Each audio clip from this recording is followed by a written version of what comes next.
Le clown tyran, fascination, déresponsabilisation et chaos politique. Ce phénomène, souvent résumé par l'adage « plus c'est gros, plus ça passe », repose sur plusieurs mécanismes psychologiques et sociaux qui favorisent l'ascension et le maintien au pouvoir d'un personnage extravagant, erratique ou clownesque. L'attrait qu'exerce un tel individu sur les foules tient à une combinaison de fascination, de soumission à la démesure et de rejet des normes rationnelles habituelles. 1. La fascination pour l'excès et l'irrationalité. Un leader clown, par son comportement imprévisible et extravagant, capte l'attention du public de manière quasi hypnotique.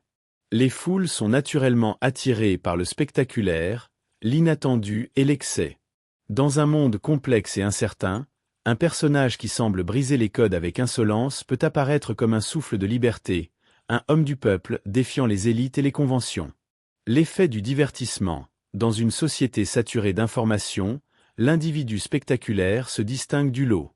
Il devient une distraction, un show permanent qui capte l'audience comme une émission de télé-réalité. L'aura du héros fou.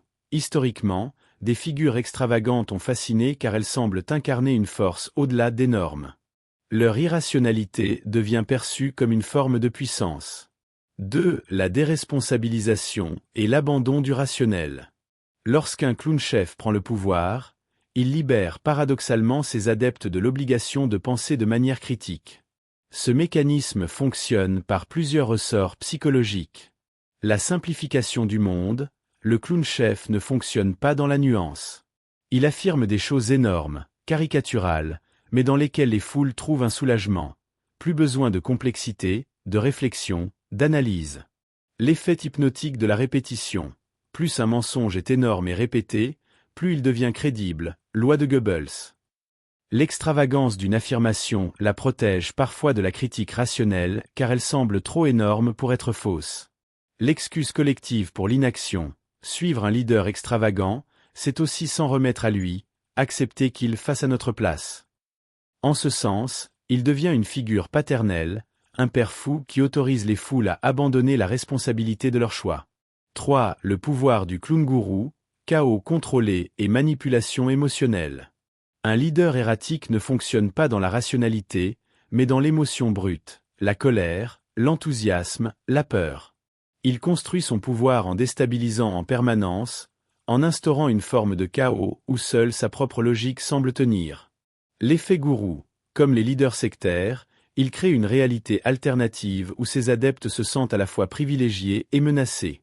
Il leur offre une narration séduisante où ils sont les éveillés contre un monde hostile. L'humour comme arme politique. Le clown-chef peut désamorcer les critiques en jouant la carte du ridicule assumé. Il rend la contestation difficile. Si tout est une blague, où commence la réalité? Conclusion, l'ère du grotesque politique. Le clown-chef incarne une forme de post-politique où le pouvoir ne repose plus sur la compétence, mais sur le spectacle et la séduction émotionnelle. Il répond à un besoin profond de transgression et de simplification, tout en exploitant les failles de la démocratie moderne, saturation de l'information, crise de confiance, désillusion généralisée.